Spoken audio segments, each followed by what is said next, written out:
Well, now from solar thermal power to people power, and a fight that's emerging over what landowners can and cannot do on their own property. Since state environmental laws were beefed up about 7 years ago, many property owners have discovered the hard way just how far-reaching those changes are. Many hobby farmers and food producers have been hit with hefty fines and punishments for doing what was once perfectly legal, and that's obviously led to a groundswell of opposition. Paul Clarick has the story. The government department wanted to fence off all of the native vegetation on my land, so I couldn't use my land.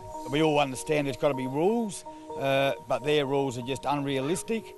We need to farm as we've been farming for years. We're not hurting the environment and we're not capturing all the water. There's a growing sense of anger on the land right across the state.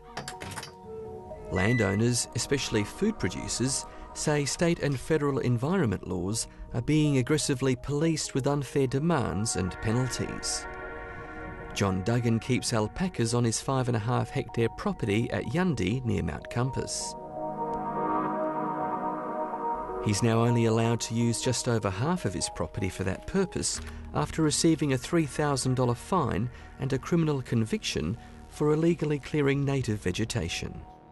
When we came to our property in 2002, we didn't know that there was a law that said you cannot clear native vegetation. We purchased the property, the conveyancer never had any documentation to say that there was a law about native vegetation. The land agent never showed us any documentation about native vegetation. So we came in with good faith to clear up our property, make it look nice. That's the example of what was there before. As part of John Duggan's punishment, he's been ordered to fence off and return about 40% of his property to nature. The irony is that his illegal handiwork appears to have done the environment the world of good.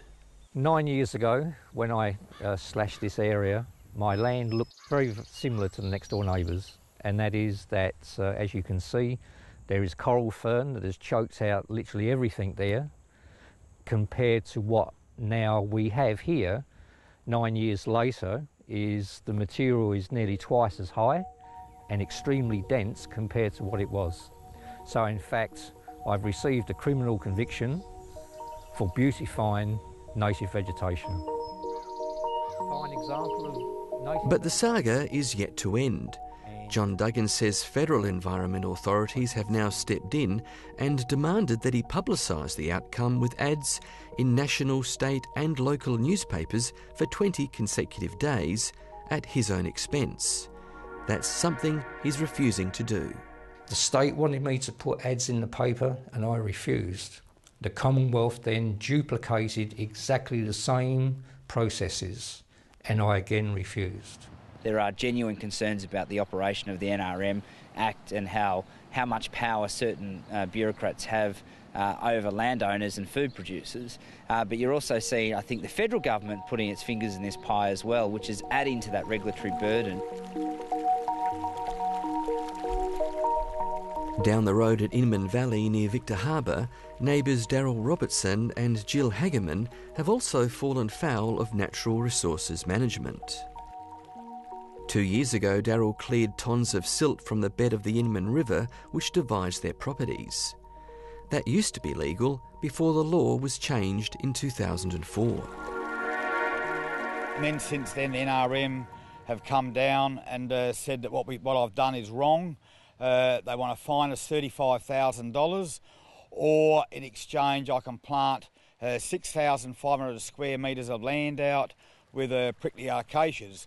The prickly acacia is locally known as kerosene bush, known for its propensity to explode during bushfires. And that's the last thing that these locals want planted on their properties.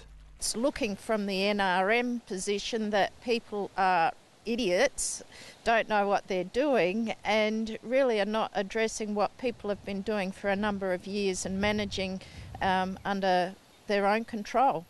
Concerns with the NRM across the Fleurieu Peninsula will culminate with a public meeting on Sunday in Victor Harbour. The organiser is Strathalbyn-based Pol Hereford breeder Peter Manuel.